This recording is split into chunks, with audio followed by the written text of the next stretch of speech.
Уважаеми съграждани, аз ви предлагам да започваме. Първо искам да ви благодаря за отделеното време, за това, че днес сте с нас. Днес мога така малко заместни кместове и главният учредител. Той се най-важно бих искал да представя пред вас това, което ние свършихме за изминалите 4 години. Изминалите 4 години работа. Чува ли се светле? Не се чува. Десто. Десто ли не?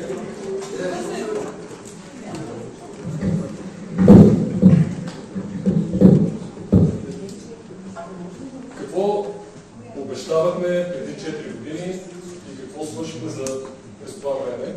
Думата обещавам изобщо няма обичам, защото тя е някакси много ангажираща и обикновено се използва преди избори, каквото време и сега. Та ние обещавахме две неща. Основно две неща. Първото и най-важно нещо беше да се стабилизира финансовото състояние на община Созопол. Вие всички знаете и може и да видите от първия слайд какво е било финансовото състояние. Специално тук е отбелязано това, което е било задължение, дългове 27 милиона и 300 хиляди лева през 2019 година. Сега, през 2023 година, задълженията са 17 милиона и 300 хиляди лева.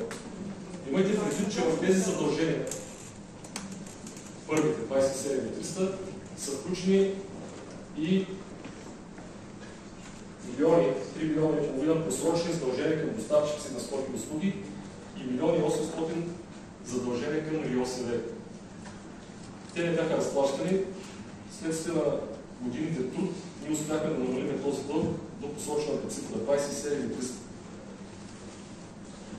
Това сега, както ви го обяснявам, за 2 минути изглежда много лесно.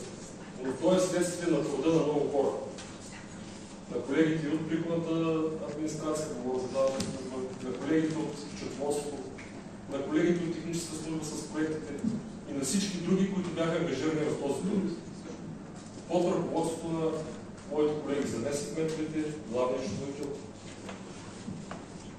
Една ситуация бяхме заварени, в която нямаше полезен ход. Просто тогава наистина Бог се усмихна и успяхме да направим така, че да с много усилия да стабилизираме нещата. Направихме план за финансово оздравяване. План за финансово оздравяване беше разработен от колегите от отдел счетоводство. Благодаря ти, Елена, благодаря ти, Насе, благодаря ти, Ники и всички други ваши колеги, които работиха по него. Първият план за финансово оздравяване на община Созопол през 2019 година, разработен от нас, не беше прият в Министерството на финансите. Вторият, който подготвихме ние, беше вече прият. Държавата ни отпусна по него около 3 милиона лева, за да разплатим тези неразплатени 3,6 милиона лева, а тези 600, близо 600 хиляди лева извън 3 милиона ги платихме с икономия на разход. Ние сме единствената община в България, която е излязла успешно от плана за финансовото си оздравяване и е разплатила на 100% безлихвеният кредит, който държавата е изпратила. Няма друга община просто. Не знам дали сте отлични си или не, но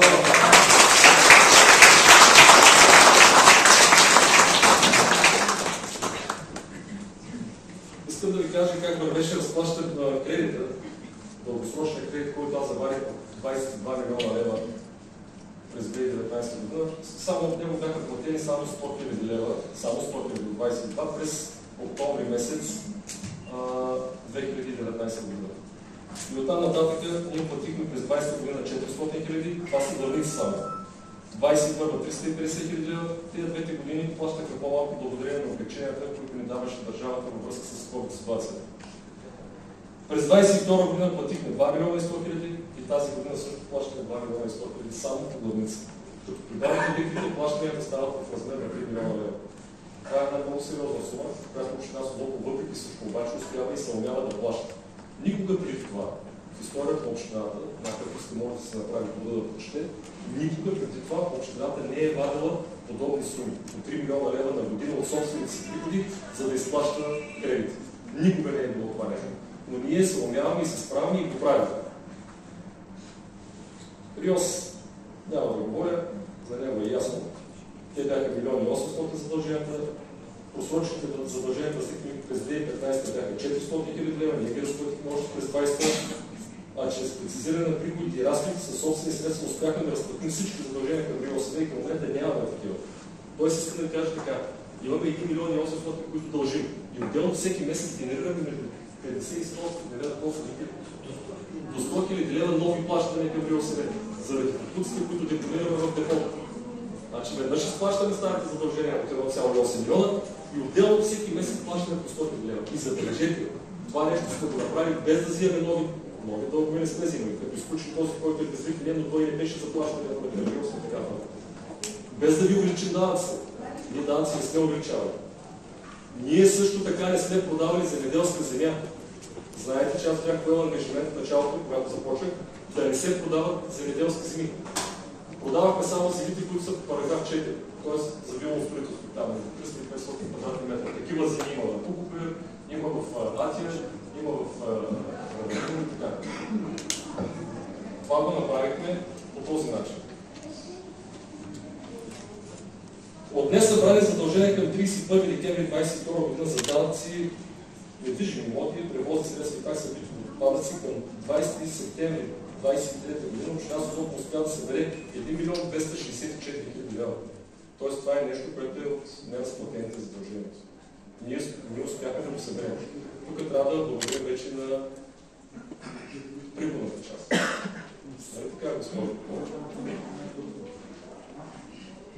Приходите от общинските предприятия. Първо трябва да кажем, че се опитахме да оптимизираме тези приходи, защото това не беше вменено от Министерството на финансите. Нямаше как да продължаваме по старото.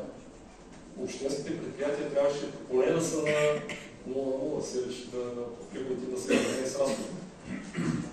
Какви са приходите от общинските предприятия? Към 20-та година имаме от общинското предприятие гори и озеленяване. Знаете, че преди това беше само общинско горско предприятие. Ние направихме реформа и го направихме общинско предприятие озеленяване и гори, т.е. озеленяване да включим това. Защо ще покажете? Защото плащахме на частна фирма около 400 хиляди лева.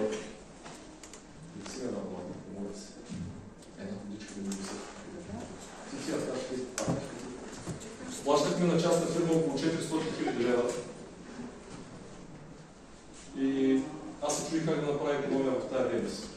Прекратихме договорите, когато изтече, прекратихме взаимоотношения с частната фирма и направихме реорганизация. Вкарахме озеленяването в предприятието по гори. Не ехме 13, сега са 13, началото бяха по-малко, мъчиха се много момичета и момичетата, но сега сме вече малко повече. И с около 200-250 хиляди лева толкова е да се безстойността на труда, материалите, дрехите и така нататък. Ние успяваме да поддържаме озеленяване. Аз ви спомня се какво беше преди, сега беше така друго не е в малината. Здраве, давно сме по-добро, беше преди. Успяваме и да заресяваме върчета така. За тази година да речем сме засадили около 200 върчета. Миналата година тази 200 върчета само на град Созопол. Приходите му на това предприятие бяха 532 хиляди лева през 20 година. Към 22 година, значи 21 са 498, 22 година са 1 75, а към 31 август тази година имаме 1 76, т.е. приходите вече сме ги изравнили още на малко месец тази година. Общинския културен институт 25 хиляди лева за 20 година, 36 за 21, 41 за 22 и към момента е 38 хиляди лева. При всички положения ще бъдат отвърлени тези 41 хиляди лева. Рибарско пристанище, общинско предприятие рибарско пристанище, 93 хиляди лева за 20, 110 към 21, 153 към 22, сега са 105 хиляди лева. Ще стигнем горе-долу предвижданията, около тези 150 хиляди лева, но няма да са по-малко. Тоест, ние успяхме да оптимизираме дейността на общинските предприятия и да направим така, че да вкараме в хазната и повече пари. Общинската собственост.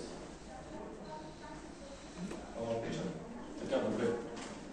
Общинската собственост.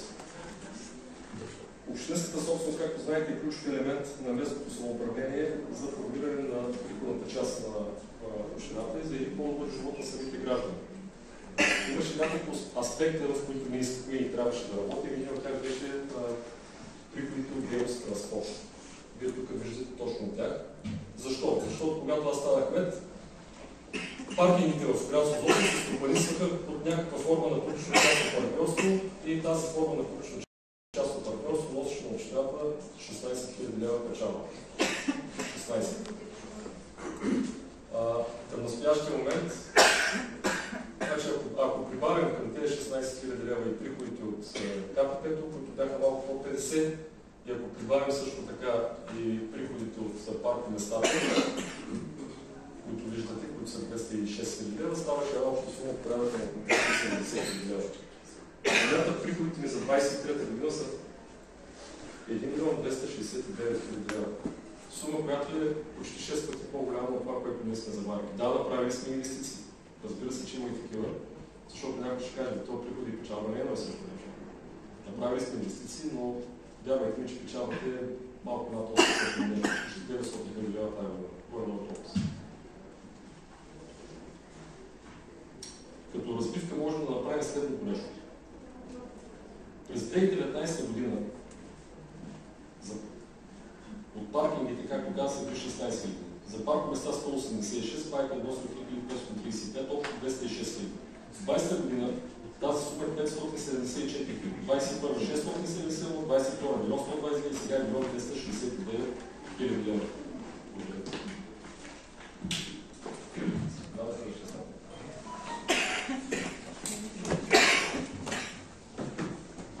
Така.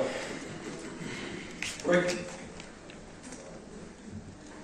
Въпреки турбулентните времена, в които живеем през последните години, препятствия създадени на кризите, които следват нас като отговорно може да се заявим, че не успяха да изпълним значителен брой проекти, макар че често да ви кажа, да не ми остава време да се замисля какво точно сме направили, просто няма време. Когато колегите им дадаха информацията вече смяна за всичките 4 години, аз се очудих до къде. Всичко това нещо не го направим. Става е малко така. Така какво направихме? Модернизация на постоянната пристанище Созопол. Стойност на проекта. Сега тази презентация е малко по-кратка. Аз имам малко по-голямата и затова ще спомена и някои цифри. Вторият етап на модернизация, който изпълняваме в момента, който все още не е завършен, просто остава да монтираме един кран и една бензинова колонка, бензиностанция, малко компактна стационарна. Включва 900 000 лева с включване на ДДС, безвъзмездна помощ, 290 000 лева собствени средства. Проектът се изпълнява в момента. Изпълнихме авария ремонт на подводняване на улица Републиканска, улица от участък от Одеса, триъгълника с Ропотана. Знаете от всички къде е 935 000 лева. Рехабилитация.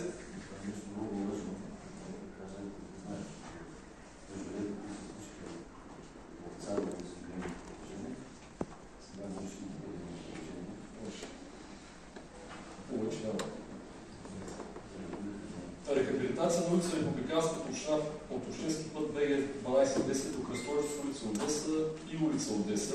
Това е над самата държавна канализация, успяхме да асфалтираме улиците. Ново строителство от улица Одеса изгражда на улиците Цар Симеон Велики, Цар Асен Велики и улица Хан Тергал. В град Созопол общата стойност на проекта беше 1 394 000 лева, 1 400 000. Извършихме текущ ремонт на свършната улица между Цар Асен Велики и улица Стара планина за размер на 54 000 лева. Там успяхме да начертаем и нови паркови места, което облегчи много жителите, които живеят в района и гостите на самия район. Изготвеният проект е получено разрешение за строеж за изграждане на част от улиците, в момента говорим за Весаря. Предвиждаме в рамките на следващия мандат да изградим изцяло квартал Весаря с улици. Ще бъде много удобно за тези, които ще строят и тези, които живеят там. Предстои да направим осветление на улиците новите. Знаете, че бяха били проекти без осветление, нищо да направим. Извършиха строително-монтажни работи за изграждане на сграда на нова автобусна спирка с туристически информационен център в град Черноморец на стойност 313 000 лева. Сега искам да ви кажа, че аз давам отчет като кмет на община Созопол, затова ще ви споменя някои работи, които се извършиха по населените места, не само в град Созопол. Хората от Черноморец искаха и заслужаваха и се надявах, че ние ще се умеем да направим нашата автогара. Вие всички сте наясно защо тя все още не е готова. Тази година ще започнем. Съгласихме се, няма да е с археологическо наблюдение, ще бъде с археологически разходи. Такива са просто разрешенията, които ми се дадаха от Министерството на културата. Така че ще помоля за малко търпение с гражданите си, за това, че ние ще трябва да направим разкопки. Подготвил съм господин Недев и съм помолил тези разкопки да стават бързо, да не се нопли. Реконструкция на улица Вие Понтика. Етапно строителство. Първият етап от участък 0 до километър 800. Общата стойност на проекта е 2 милиона 980 хиляди, като към настоящия момент сме получили 1 милиона 490 хиляди. Трябва да ви кажа, че преди 5 дена, бях в София и подписах договор за втория транш, който е за този участък. Така че първите всеки момент ще бъдат по сметките и ние след 1 октомври ще започнем строителството и ще довършим този нов участък. В частта и до Груб Созополис, там където свършва Созополис, с Предвари и така. Извърши с основен ремонт на улицата Черноморец. Това са Пушкин, Велекер, Георги Помнов, Родолко, както те са тук. На обща стойност 622 хиляди лева. Направиха се асфалтови кърпежи по общинската улична мрежа, улица Иван Погоров, село Росен, изхода към село Равна гора, 38 хиляди. Стабилизира се улица Цара Седо, Равна гора, 54 хиляди. Ремонт улица Башо Кюрли, село Равна гора. Стабилизиране на улица Делфини Христо Ботев, Раведимо. Стабилизиране на улица Припа, Присъд, 15 хиляди лева. Улица Цар Колян, Василевски, Гавър, 15. Стабилизиране на улица в Писаря. Говоря за макадална настилка и дейности по нея. Подволяване на улицата Минука в село Присъд, ремонт на оградата в место правилно, ремонт на парапета на художествената галерия, ремонт на парапета около разходната храм, Свети Кирил Григорий, обновяване на зоната от централния плаж Черноморец, изграждане на спортни и фитнес площадки в град Созопол, Зидарово и Крушевец, ремонт на басейна, детска вечна подкрепа, текущ ремонт на помещения, изпълнени за всички форми за превенция от местната комисия за борба срещу обществените прояви на малолетни и пълнолетни, благоустрояване на градския парк в Кита. Знаете, че там се направи хубав ремонт и лицата да се наслаждават. Предстои още малко да го пипнем, но в частта му на старата площадка, старата детска площадка, която ще пренесем община.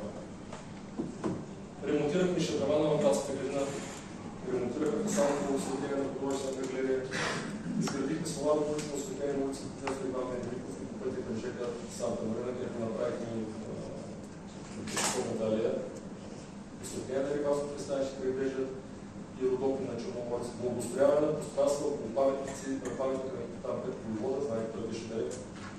Проектираме в момента мост над река Веденска. Всъщност ние проектираме. Проектиране вече. Обществената поръчка тече. Ще има и ремонт на този мост. Текущ ремонт на водостоците на общински път ДГС 2214 към село Гавър. Ремонт на водосток на общински път Присъд Измов Гаврово.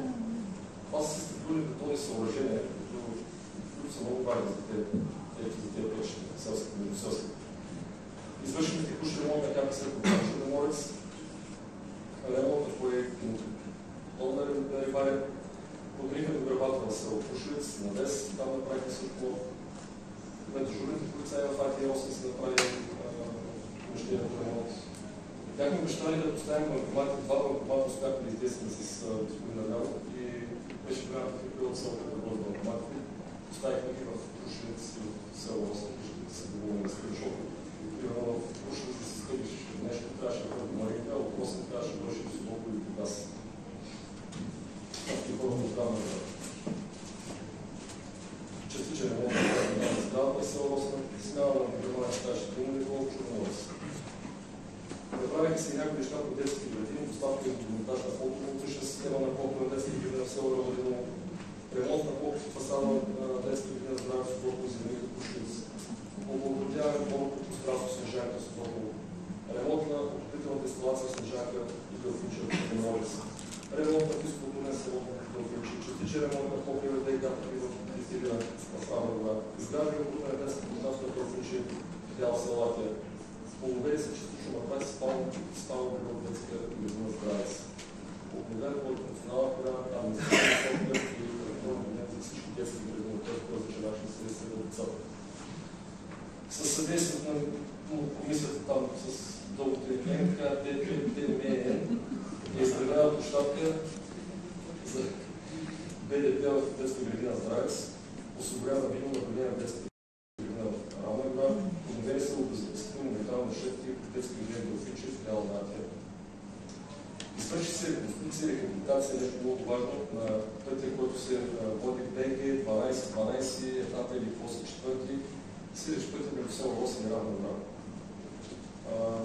Този път беше ремонтиран изцяло и проектът на стойност 1 700 000 лева с получени пари по ПМС от държавния бюджет.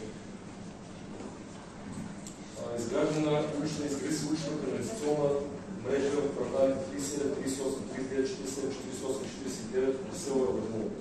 Ще не говори, това са новите квартали в края на селото. Изгради се канализация, защото те нямаха. Знаете, селото беше канализирано от петролните магнати, но новите квартали не бяха канализирани. Ние спечелихме проект, изработихме, спечелихме го и го направихме. В момента село Равно е изключително удобно за работа, защото може да се асфалтира на улиците, без да се притесняваме, че трябва да водим за канали или за нещо друго. Така че имаме една много амбициозна програма, селото следващия мандат да бъде асфалтирано. Така, казахме за доставката и монтаж на фотоволтична, доставка и монтаж на фотоволтична система за производство на електроенергия за собствени нужди в покрива на плувния басейн в град Столипол. Там имах един съвместен проект с Shell, дарени средства и ние добавихме още определена сума и успяхме да направим това нещо. Изключително много той е много полезен, защото изключително намали разходите за електроенергия в самия басейн.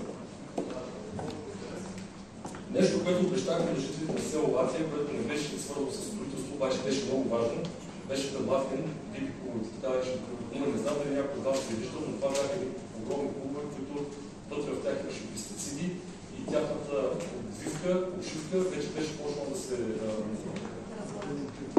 беше компрометирана, силно компрометирана. Жителите на село Латвия бяха направили протести в тази връзка. Аз си бях обещал да го направя и още втората година, че беше втората година, бяха да ги изместят. Казвам, успях че как голяма всеки какви месеца. Не, това са клубове, които са огромни, много тежат и транспортирането им е свързано с много дейности, тъй като те са в специален режим. Не могат да се транспортират къде да се закарват на отровени площадки. И специализирани фирми, които повярваха да се намерят. Извърши се основен ремонт на част от пътя, който е за село Равно, от частта от Европил горе-долу, от самото село. Всички, които ходят в село Равно, живеят там, го бяха. Частична рехабилитация на улица Стара Планина, основен ремонт на село Равно отгоре. И това са, сега няма да изглежда всички улици, но също сега ще ги изглежда. Улица Стара Планина, посечката след разпълна, с улицата Минуга до улица Червоне. Ремонтирахме улица Червоне в отсечката, улица Стара Планина, улица Окатана. Ремонтирахме улица Пирин в отсечката между Стара Планина и Странджа. Васил Левски в отсечката между Стара Планина и Странджа. Тоест направиха се доста ремонт, асфалтови ремонти на улицата в село Равно. Извършихме основни ремонти на пътя село Сгаро, Вършило и село Гава. Това бяха ремонти, които бяха стрик. Там пътя просто след война. И трябваше спешно да направим това нещо. Но тези пътища са за основен ремонт, защото хората, които живеят там, за ремонт. Ежедневните мисли, предвойните мисли с тях, точно това е впечатлението на хората, че трябва да се вземе, че не може да се вземе това, че трябва да се вземат спешни мерки. Извършихме текущ ремонт на улица Електроен Черноморец. Положихме асфалтна отсечка от улица Първи май село Вършило.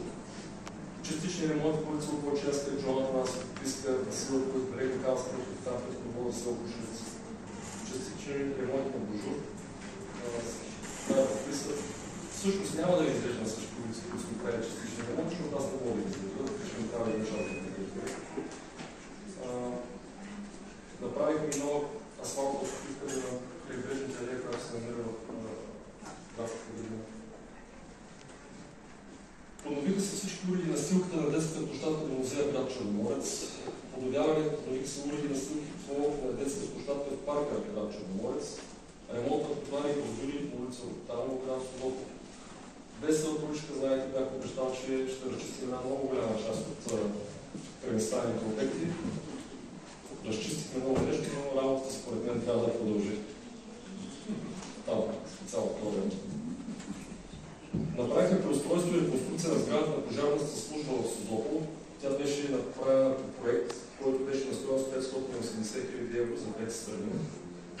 За българската, нашата и за турската страна на град Силюло, Турция.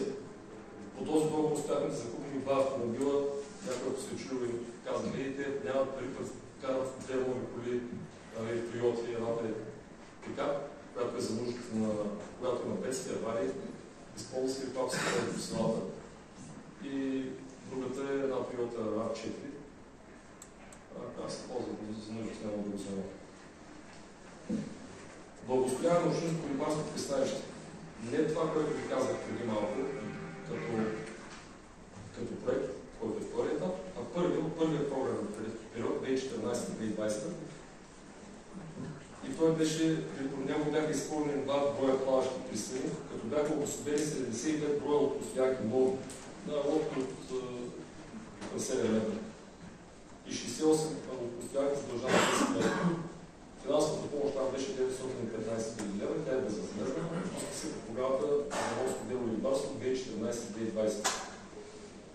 А сега върви следващия етап на модернизация на рибарското пристанище. Всички се видели, че има още един контрол, който е сложен. Направихме ремонт на паркинга, на бетонните съоръжения, които са отстрани. Сега в момента кандидатстваме и за следващата част още един контрол ще слага и още ремонт ще продължат до частта, която е в нашата общинската част. За целта бях събрал и управителния съвет на рибарското дружество, да разговарям с тях, да питам те съгласни са ли съгласни как виждат нещата. Хората казаха, че това е добро начинание. Така. С финансово дарение бе изграден тук с площадка град Черноморец и чешмата паметника за подвижена близост до Санта Марина. Знаете, чешмата беше дело на нашия много скулптор художник добър и главен уредник на художествената галерия Иван Рачеванов. Същите златни ръце направиха и кръста, това е почва на Ревно. Отново Рачеванов. Той сега прави и слъчевия часовник, който се намира пред художествената галерия. За жал човек е болен в момента и не успява все още да довърши това начинание. Но то е страхотно начинание. Паметникът на капитан Петко Войвода беше поставен с дарения. С дарения беше осъществен и паметника на Васил Левски, който поставихме тук, в района на автогарата. Отново дело на Иван Рачеванов.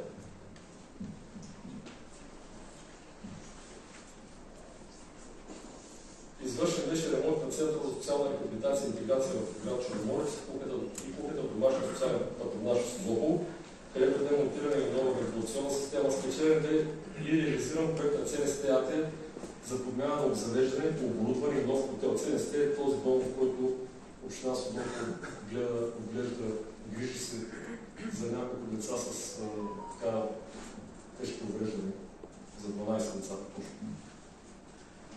Социалните дейности. През миналата година беше създаден комплекс за социални услуги и здравеопазване. Този комплекс, в очакването на този комплекс се концентрираха абсолютно всички социални дейности, било то държавни и общински. Като ръководител на комплекса е тук госпожа Димитрова, целият екип, искам да благодаря на целият екип на този комплекс, няма да споменавам хората по именно, но ви благодаря за грижите, които полагате и за отдадеността, която имате в работния процес и към хората, и помежду си, както се отнасяте като един страхотен сплотен екип. Благодаря. В този комплекс е домашен социален патронаж, там са патронирани 365 потребители, при капацитет 450, местната дейност 10 ключови 5 домашни помощници, които обгрижват 50 възрастни потребители.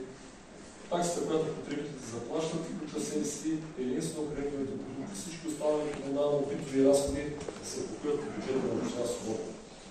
На всички потребители от домашния патронаж се предоставят безплатни медицински услуги, като измерване на кръвна захар и кръвно налягане, смяна на превръзки и други манипулации в кабинет на подящите на площад Черно море. Всички наши съграждани знаят.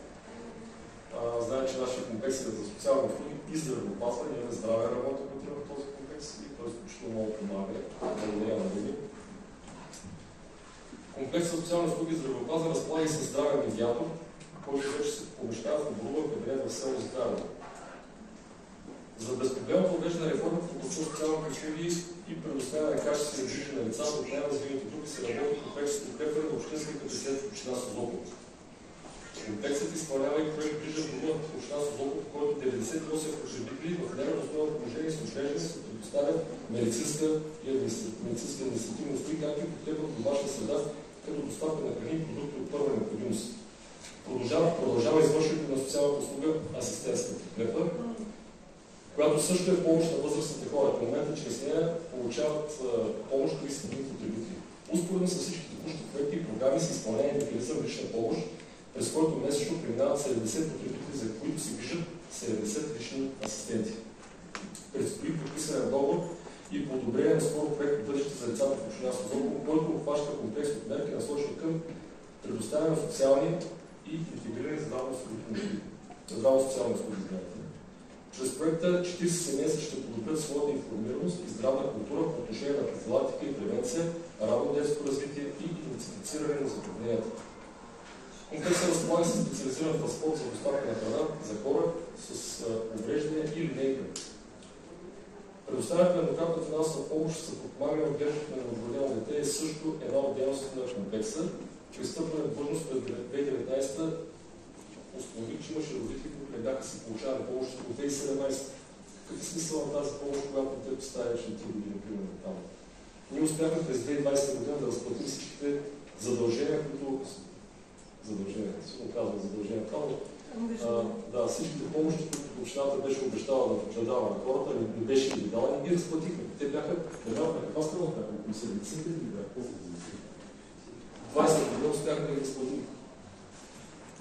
Защото е лесно да обещаеш на някой да даваш, да го напишеш на хартия, физически да не го дадеш, както и с дълговете. Взехме дълговете, направихме неща, а сега аз имам часа да ги изплащам и двойники, хората, които са с мен. През 2021 година, през 2022 година, изплатена сумата в размер на 47 500 лева, а до сега са изплатени 34 000 лева по тези помощи, по тези пара, които ви казах. Всичко отговарят на действащите наредба, която е към момента. Изплащаме и помощи за лечение на наши съграждани и за купуване на лекарства, като тези суми са били съответно през 20 година 10 000 лева, 21 25, 22 33 и 23 са около 65 000 лева. Култура, това бяха социалните дейности. Култура, спорт, контакт с жителите в общината. Общината е на гражданите и гражданите са общината. Това беше девизът, под който аз се кандидатирах за кмет и който говоря, който следвам. За мен това е изключително важно. Изключително важно да имаме близка връзка с хората. Изключително важно да сме до тях и да чуваме техните проблеми.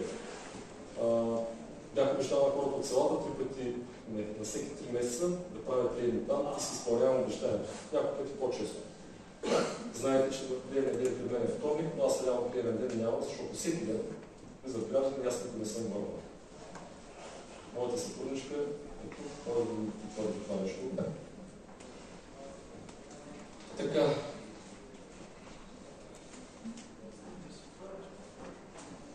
Приоритет на общината е спортът и стимулиране на развитието на децата и юношите в тази сфера, подпомагане на развитието на спорта за високи спортни постижения, модернизиране на съществуващата база за изграждане на нови спортни съоръжения.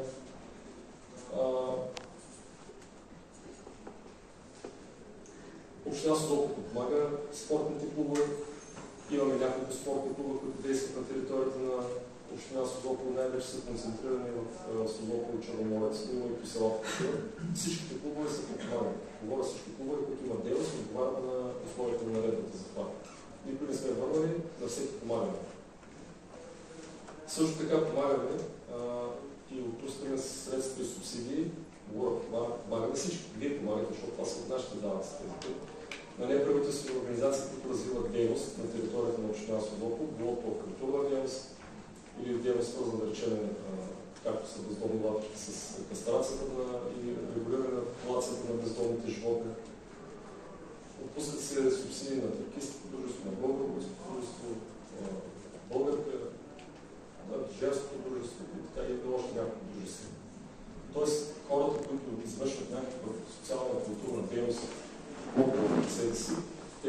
подпомагане от община Сокол. За нас е изключително важно ние да живеем в общност и в тази общност ние да сме едини. Защото когато сме едини, когато не сме едини, само тогава се умяваме да постигаме наистина резултати. Когато сме като орел, рак и штука, повярвайте, нищо не се постига. Така. Културната програма е доста стабилна, вие всички виждате през лятото. Освен някакви община Сокол традиционно вляза като официални празници на страната, исторически дати, годишни и християнски празници. Културният фиш бе разнообразен с много фестивали, концерти, изложби, литературни премиери и прочее. Сокол бе домакин и съорганизатор на редица събития, като празници на изкуството Аполония, Международен фестивал Музика, Международен фестивал Солей, Морска олимпиада Хармония и сила, фолклор, Националния фолклорен фестивал Фолклорни ритми, фестивал на старите занятия изкуства, фестивал за кухня и площаден театър Арлекино и марионетка, Лятата академия на изкуства. През 23-та официално открихме зала в художествената галерия, която изцяло посветена на родения Сокол художник Георгос Комаропулос и поставихме статуя на Пейка, Стария град, Комаропулос и тя става бяга голяма атракция. Аз постоянно гледам хора, които се снимат тази статуя. Обогатяваме културния календар със събития и през зимните месеци. През декември 21 съвместно с местна неправителствена организация проведахме първото издание на празника на Устроената риба. Знаете, той беше първо един ден, после стана 2 дни и тази година искрено се надявам, че поне 2 дни пак ще бъде, да кажем, че може да стане и 3 според, защото има идея да стане 3 дни. Той е при Николден и това така създава оживление в нашия град. Идват много чужди хора, а създава и приятни емоции на нас самите. На мен специално е много приятно да бъда на този празник, така че казвам честно, втора поредна година нито най-рекно не успя да хапна този. Защото моя като поздравява моя това двете и като се обърди, нищо вече не остава там неща на това.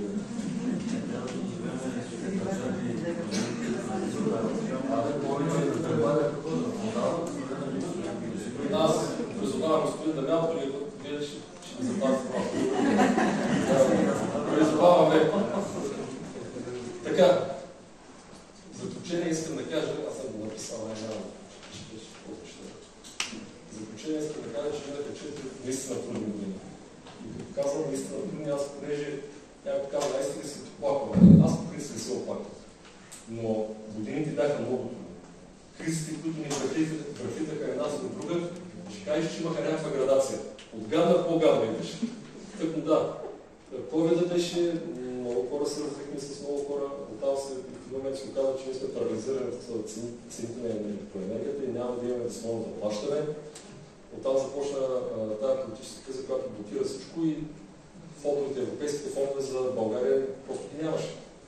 Даже някои ми питаха, але защо нямате европейски, нали изпълнявате европейски проекти? Как да му обясниш на човека, че просто няма какво да изпълняваме. Единственото нещо, което успяхме да вземем, беше от стария програмен период, по рибарство бяхме култури, за да успяхме да разсъдваме. Войната е изключително лошо нещо, най-лошото нещо на света, което може да се случи на един народ. В момента двама наши брати се избиват, не знаем как и защо. Това се отрази изключително много на самия живот, тук като говори икономически живот, а и социално-културен, защото тук циркулираха много хора, които са рускоговорящи. Те имат своето място в нашето общество, имаха и все още някои от тях имат. Приехме беженци, успяха да им помогнем, които са благодаряти на теб. За тогава ти беше, как да кажа, един човек раздавен. Тръгна, бореше се всичко възможно да направи беженците да се чувства добре. Каквото успяхме да направихме в тази посока. Но искам да кажа, че годините бяха трудни. Годините бяха трудни, но никой нас не чакаше. Критиките валяха от всякъде, критиките валят и сега. Какво правихме ние? Навеждахме си главата и продължавахме да работим. Първо съм решил вече да не се навежда главата и се видна малко, защото няма да приема, когато някой, как да кажа, без никакви основания. И пък човек, хора, които не разбират, които вчера са пуснати от някъде, да сипят мозък като поддържана лейка. Не. Защото тези 4 години се бяха труда на тези всички хора, с които аз работя. И въпреки трудности, и въпреки всички неща, Защото някои хора се родиха вчера и казват, ама вие как така продавате, примерно, земи в параграфската зона, речем на Атика? Същите тия хора бяха разпродали цялата община при това. Не параграфска зона, земеделски земи, парцели от свободно, апетитни парцели и така. Искам да ви кажа нещо за цени на говоря. Ето, примерно, имаме страхотен проект за паркинг на Бурно. Многоетажен парк, 2 етажа. Да, който обаче излиза на нивото на улицата. Не е по-висок. С зона за забавление и атракция. Това проект ще бъде анонсиран от нас. За около 600 автомобила. Страхотен проект. Като го видите, просто ще ви хареса много. Това място, знаете ли колко е коствало да го запази, да не се продаде? Знаете ли колко атаки има, за да може това място да бъде пуснато и да може да се продава? Някой да направи хотел. Имало нужда от големи хотели. С спа. Викам, аз не мога да спа. Така. Няма да го направя. Аз правя на съвет. Това нещо няма да го позволим. В момента ще изграждаме нов парк. Санта Марина продължение. Дали ни фирма часа, дали вече? Още не. Още не, обещаваме. Айде да видим дали ще изпълним. И едно обещание, че ще бъде дарен проект за парк. Нов парк. Тази зона също беше много апетитна. Много хора искаха да я придобият. Тя продължава да е апетитна. Продължава да е апетитна. Наруших интересите на много хора и сега много хора ще скочат, защото им бяха отрязани кранчета. Бяха затворени кранчета, отрязани кончета. Апетитите, които имаха, не бяха задоволени. Аз мисля обаче, че тези обществени места с обществена значимост трябва да се остават за жителите на община Соколовка, на град Соколовка, тук в частност. Те трябва да се ползват от нас. После от нашите лица. Веселата улица е също интересно. Да, Веселата улица е интересно място. Знаете, че тя беше част. Аз като отидах, имаше куп обекти, които нямаха нито разрешение за монтаж, нито разрешение за това, направо нищо. Фантоми. Както не, изчистихме и това нещо е вече съвсем различно. На мене някакси не ми остана време да видя точно какво сме направили. Обаче след като се почетях тук всичко по това нещо, и наистина така става ми хубаво. Защото аз си казах, не се свърши някаква работа. Не е само това, което са ми казали, че какво се прави в града, нищо не се прави в града, има нещо много важно. Даваме немалко пари в момента за проектиране. Защото един от сериозните проблеми на общината, това е инфраструктурата. Говоря за ВиК инфраструктурата и пътна инфраструктура. В момента в някаква фаза са проектите за изграждане на канализация на село Латия. Проект за канализация по чистателна станция за отпадни води на село Роса. Това са два много сериозни проекта, които само проектиране, чертане, струва 400 000 лева за двата проекта. Тези села до сега са нямали такова нещо. Ако искат хората на селата, ако искаме хората на селата да живеят по по-добър живот, ние трябва да почнем от тях оттам, защото къщата се струва основно не от покривата. Имаме хубави придобивки, които сега иначе са да ремонтираме сериозно, защото са вече доста амортизирани като нашия стадион, който е прекрасен, който обаче трябва да ремонтираме. За него сме подготвили страхотен проект. За подмяна на игрището, ремонт на водителното игрище, заедно с неговата съпекаване, подмяна на осветление, подмяна на огради и всичко това искам да се надявам да бъде одобрено. Подготвили сме страхотен проект за амфитеатъра в Созопол, защото чух някакви глупости, ще стоим зали. Чух ми да видя къде ще стоим тези зали, но ние подготвихме проект за амфитеатъра в Созопол. Проектът включва нови съпекавани, нови гримьорни, нови тоалетни, които ще се направят. Ще има нова ограда, ще има 1000 седалки, които няма да са такива обаче. Това ще бъдат много по-удобни. Много осветление и озвучаване. Страхотно всички предпоставки да имат денки добра културна програма. Не? Абсолютно всички предпоставки. Подготвихме проектите за училищата в село Роса. За град Созопол. Село Роса на училището, проекта на Валка струва 2 милиона и половина. Спечелихме, очаква всеки момент господин Даниел да го извикат, да разпише проекта като кмет на община Созопол. Ще разпочне честа, ще стане. Предстои одобрение на проекта за град Созопол. Предстои одобрение на проект за асфалтиране на улици на селата Равна гора и Равадило. Там също ще направим кандидатска. Ще направим моста на река Равадис. Ще направим пътя от село Зиданово до Аскор Габър Вършил, а после последващия етап и пътя до самото село Габър и до село Вършил.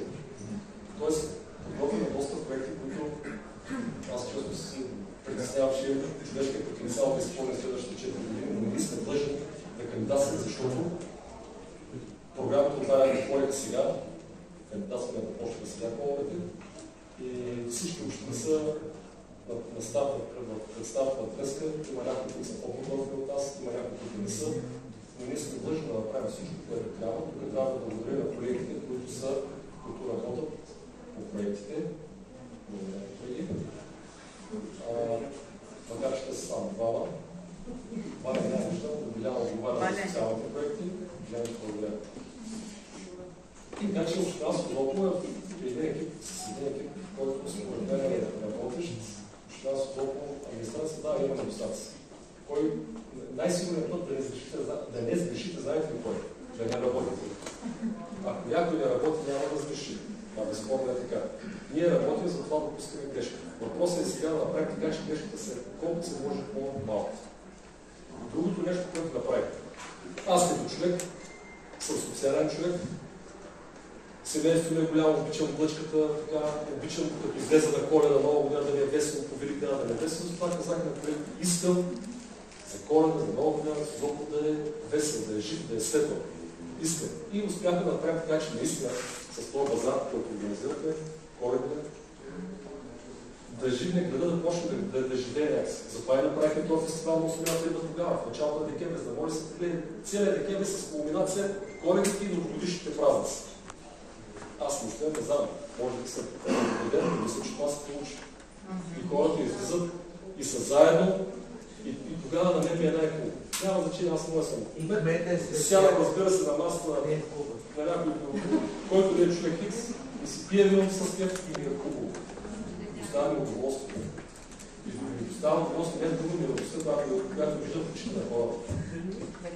Да, се точно така. Мислим тази политика да я продължим следващия мандат. Мислим по Коледа, по Нова година, по Великден да е весело, да е светло, да е светло,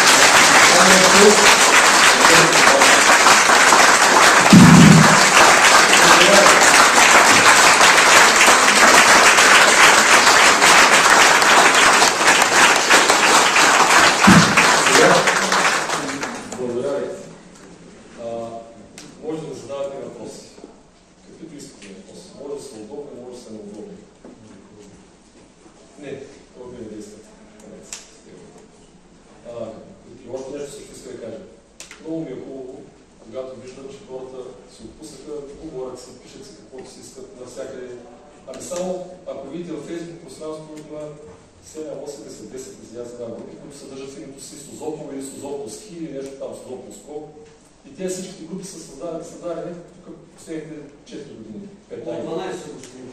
12 години. Вие като общественик, като човек, който се занимава с това. Не, една от групите с групите. Там всеки може да напише и да каже какво си иска. Което за мен е... Свободата да разбере какво означава свободата. Свободата е най-важна. Свободата е най-важна. Аз имам един бърз въпрос. Слушайте... Като правите стадиона, ще звънете ли на господин Ганчев? На кой? Господин Ганчев. Ще може, защо ще кажа защо? Защото тогава на този с този терен, който се предвижда да се постави, той ще бъде изкуствен с много близка еднаквост до естествената трева и ще бъде много по-трудно, ще се износва. И това означава, че могат много повече отбори да играят. Аз го правя и за друго. Защото знаете, че Созопол, както е един отбор, изведнъж се пъртаха 3. От една втора станаха 2 и в момента в Созопол играят 3 отбора, плюс юношеските и детските формации на град Созопол, на школата на Созопол. Теренът е изключително амортизиран, това предполага, че той трябва да бъде подменен, а той е скрипка, защото си естествена това. По-добре да направим нещо веднъж, да решим въпроса. Печата обещавам. Обещавам. Само зависи. Обаче, вижте, знаете ли какво си мисля? Ние си говорим сега тук обаче зависи много и от държавата. Защо? Ето, примерно, с нашата автогара. Всички мислихме, че автогарата понеже е страхотен проект и държавата веднага ще се задейства така, както се задейства при проекта на Било. За 40 дена. Не за 2 години, за 40 дена. За 40 след това няма да добре, вече като се Не. И аз, понеже съм малко така цапнат в устата, и като отидах при министра, дойдах на министра, седеше от Карловец, в мен беше този Петров, който е на шефа на паметници на недвижимото изкуство, култура, и там още някакви хора бяха. И те започнаха да ме убеждават как проектът не е много добър, там е мое място, но не е много красив. После трябва да това е място, защото иначе ще изглежда, ако направиш на месаря, първо, че няма път на връзката от около въсни, да покараш целият поток. Лятото през Одеса улица означава да жалобиш тази улица. И викам, да, тук е проекта, място му е тук, защото този това място е на пътя. Излизаш ли да заминаваш за Бургас? После той чест по главата и така, това проект, така сега в този му стил, дали съответства, дали е толкова красив и веднага се сети за нашата глава архитект. Така е радост. Радост някой път ми казва, чуй нещо сега не е красиво. И аз си казвам, моето учи. Уши ли, че не е красиво? Значи ние гледаме дали са помни, не. Красотата е много субективно понятие. Сега при аз си харесвам на моята жена, но да се може да ви харесва. Тоест, мисълта ми е следвата, че те всячески се опитваха да ни направят спънки. Всячески се опитваха да ни направят спънки. И за това ние казваме, кандидатстваме с този проект. Утре някой може да каже, какво те е принцип? Пускаме за общите на Еврогаз парка колко се общите друг парк. Може да не го каже, да не го каже. Но ние, нашата работа, която е трябвало да си я свършим, сме си я свършили. Направили сме си проектите, кандидатствали сме се с тях и чакаме тяхното одобрение. Тоест това, което трябва да направим, сме да направим. Искам да се надявам, че нещата ще се случат. Други въпроси? Аз имам два въпроса. Може ли да се сваля и да направи два? Нямам време нещо да ги задам. Като може да не знаете отговорите. Като казахте групи созополски, различни сдружения, които се създадоха във връзка с инициативата за бившето военно поделение. Докъде стигнаха инициативите им и комуникацията с общината, с министерства и така нататък, защото това е много опасен тумор за Стария град, защото държавата, ако се беше инициирала да ни даде право поне на ползване, може да се сбъдне една от мечтите, не само на Радост Георгиева, но на повечето созополи и най-вече на туристите, да се изнесе автопотока там и там да стане един паркинг, пак казвам право на ползване, което говорим, но въобще не говоря за смелите мечти, острова да се превърне в културен център и така нататък. И вторият ми въпрос е колко от местните звезди, говоря без никаква ирония, наистина на по-високо ниво, музикални, театрални и така нататък, за последните 4 години безкорисно и безплатно изнесоха представления, концерти и така нататък в полза на обществото и на туристите в града. Лично мен ме интересува, понеже съм имал спорове и така. Ако може да ми говорите, за мен е важно. Предполагам си за някакво присъствие. Да или не? Ние имаме местни изпълнители, които местни изпълнители говоря на ниво, не визирам в никакъв случай тракийско, българо-гръцко, нали, самодейни групи. Говоря за хора, доказали са в изкуството с името си. Няма такива хора, които от Созопол да се изнесат безплатни концерти. Благодаря. Това ми беше много важно. И за инициаторите, които браниха с зъби и ногти идеята за острова. Да. Не напротив. Други неща искам в общината икономически свързани, но за култура ми отваряте дома. Да, ще кажа. Да, добре. Ще се надяваме да ги чуем по изборите в предизборните кампании. Благодаря ви, това ми беше много важно. Като казахте, и драматичният театър. Драматичният театър изнася безплатно. Благодаря, за мен беше важно да го чуя, да. Само като казвам и още нещо искам да ви кажа, много е важно, защото аз някакси не успях да се гледа в древните неща и за мен е изключително важно, когато хората с това как създава и обществен съвет, може да се създаде. Когато гледаме визията на нашия град на общината, напред години напред, минимум един мандат, 4 години и повече. както примерно се завъртяха тогава тази дискусия, да бъде ли Созопол Стария град без автомобили или да не бъде.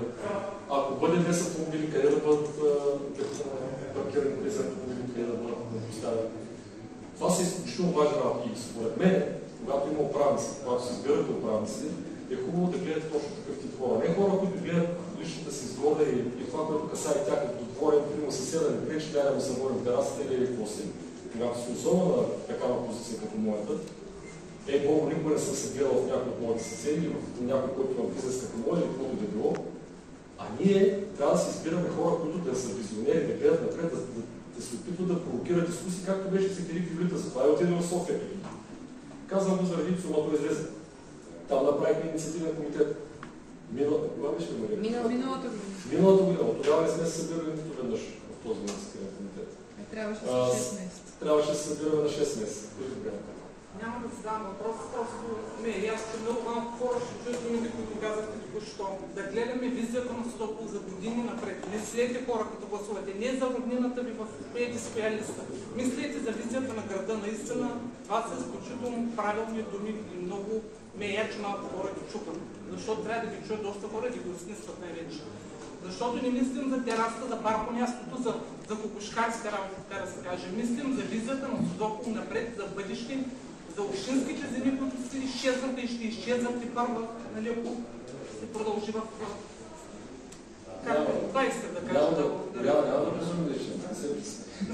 Да, и не. Ние докато сме тук, няма да общата ще... Може и да допълна Боряна, няма да я доста законопроекти. И да си го представите Созопол без Боруна в Новия град, без Боруна в Стария град, без ливадата и парка около Параклиса Санта Марина.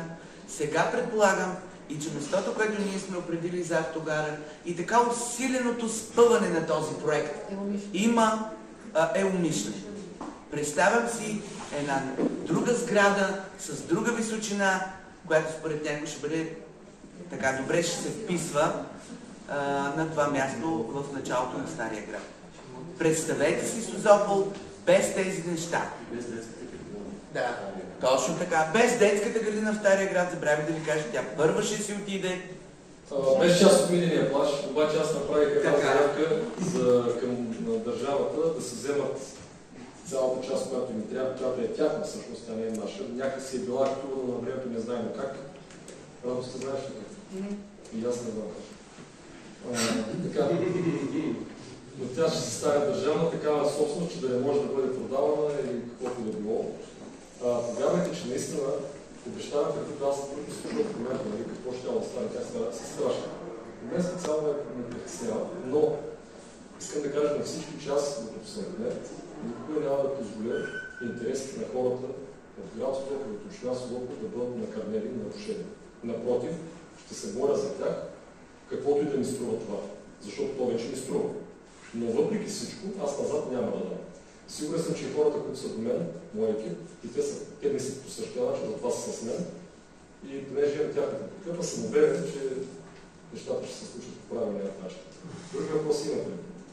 Ако нямате, искам да ви благодаря за присъствието и на някой може да се сторил, че сме направили нещо, на друг може да се сторил, че не сме направили, кой знае какво. Здравейте, Сари. Здравейте, господин Кмете. Аз нямам въпроси. Искам само от мое лично име, като директор на Международния франкофонски фестивал, да ви кажа, че в лицето на Мария Вълчева и на Мария Найденова вие имате две прекрасни колежки, които изтеглиха на своите крепки рамене от по 40 кг изключителен товар след COVID-кризата, да изкарат напред малко културния живот на Созопол в изключително тежък период. Лично аз от моя име искам най-сърдечно да благодаря на тях две. Виждам и главния секретар на читалището Пенка, тук виждате. И на нея също. Това са хора, с които на вашата Цвети, която нито веднъж не е затворила вратата на вашия кабинет. Затова ако има оперативно да се свърши нещо, да се свърши като хората.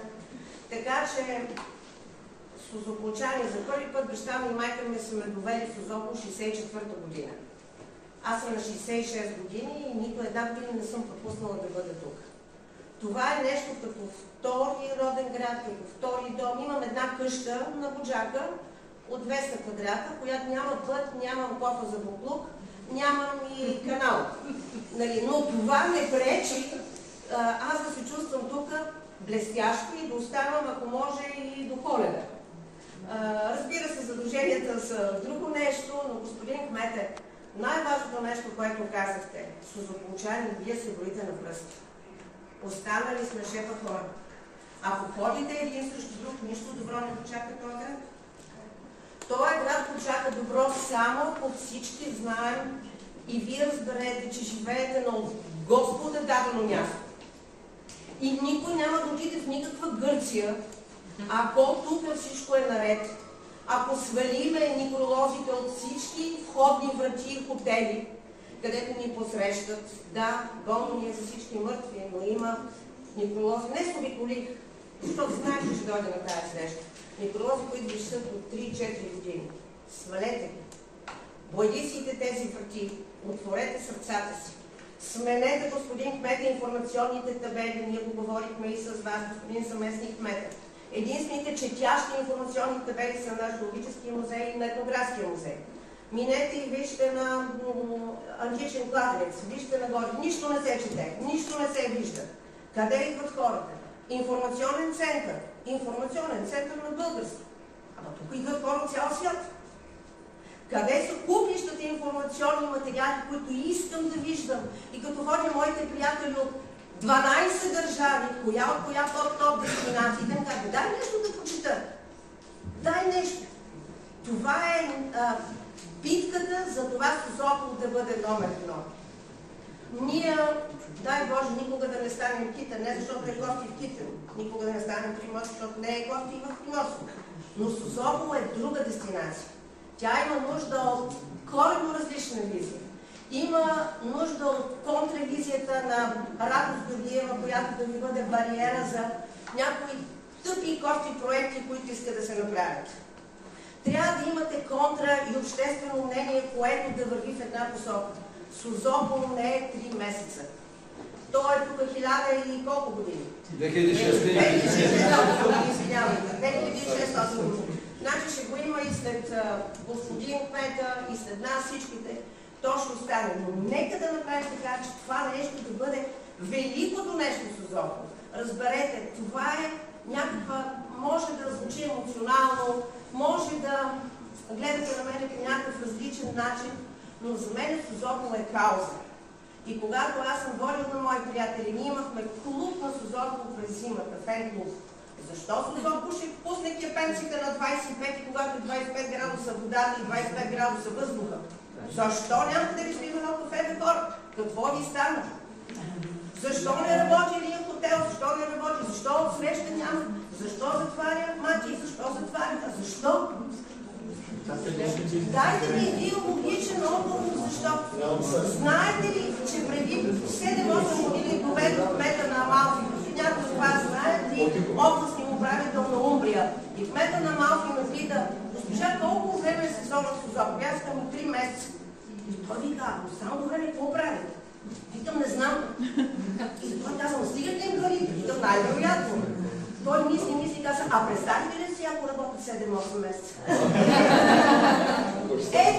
Ето отговор на един човек, който е кмет на Амалфи, която е световна туристическа дестинация. Значи, созополчани, някъде нещо дава на късо.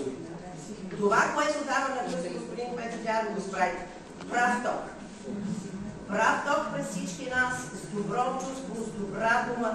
Давайте тая пуста реклама да я направим, защото не може да няма хора в Созопол в момента. Тя рибата не е излязла, сега ще излезе, ще я сложим в фризерите и цяло лято от година ще ядем от фризера. Така ли? Нещо да съм сбъркала, защото аз съм казвам от 64-та година. Точно така се давайте да направите, давайте парите за събития, за култура. Защото тези хора са видяли 2200 в Созопол. Те могат да издяват още малко по работа. Може да докараме хора. Давайте пари за реклама. Имаше един френски посланник, Сървена Петро Кабан, на един от фестивалите, искаше ни да му отрежат главичката. който обясни как стават новото строителство, било гола вода, не става и сме за нищо, за чак се зеле. Обаче в едно негово изказване каза, в момента в метрото на Париж има ток реклама на ток цена. На 30 секунди се сменя на всички станции в парижското метро, като за един месец това струва 10 000 евро. Значи, представете си на 30 секунди на всяка станция да върви Сузок. И той ви, госпожа Исалова, знаете коя държава не участва в рекламната кампания? Естествено, че ние не участваме. Естествено. Значи, ние трябва да търсим всякакви опции, всякакви варианти. Това прекрасно място, единствено и неповторимо. Къде е религиозен туризъм? Как ще стигна господин Петър до София? Не е държавна политика, не. Чакайте! Не, какво значи държавна? Разкопахме ли? Извадихме ли всички разкопи? Няма кой да присили. Общината не може да намерим една лодка, която да закара на всеки един час. Аз не така това живея на държавно. Как ще стигна сега да го чакам? Не говоря за друго. Не е вярно. Не е вярно. Как? Имам гости. Как ще ги изведа на Свети Иван? Да разгледам, нали? Религиозно туризъм. Аз ще закарам сега да се отговоря. Господин Митроненев ме се карва. Всички ме се карва. Говоря за хората, които идват. За хората, които идват. За това хора най-важно. Винаги може да намерим пречка. Това е държавна собственост, това е част на собственост. Не е това. Номера е да не свършват силите. Да не свършва любовта с Созопол и да не ни е все тая. Когато ни стане все тая, всичко отзива в Царевичак. Саня, може ли да напусне себе?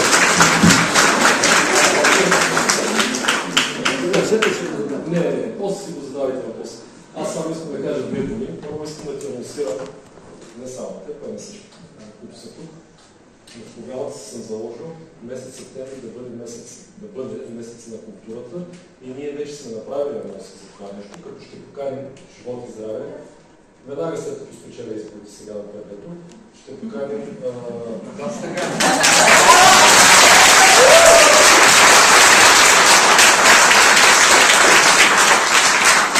културни оператори, които да разработят концепция за месец септември. Ние общината ще поемем финансирането, така че да може да обезпечим целият месец септември с културен календар. Ще настоявам пред Аполония да се върнат в старото си време, когато бяха от 1 до 10 септември. Успорно, ако трябва успорно с нея, ако искам не, или след нея, до края на септември, ние ще обезпечим културни мероприятия, така че целият град да е жив до края на септември. Но ние трябва да говорим с нашите съграждани, които имат този бизнес. Говоря за ресторанти, хотели, стаи за настаняване. Ако щете и лодките, както казахте, и тук не си права, защото няколко пъти изпращам хората от общинското предприятие озеленяване гори да косят на острова, който е държавна собственост. Така, защото съм се разбрал с някой, който работи там, пусни не да изкосиме, за да може да почнем да снимат и да правят нещо. Така че това нещо сме го направили. Вече си абсолютно права за другите неща. Много си права. Права си, че трябва да има виза. Табелица най-малкият проблем, но те са част от него. Тоест, дявола е детайлите. Когато почнем да обръщаме внимание на детайла, ние ще можем наистина да имаме една визия за града, която е права.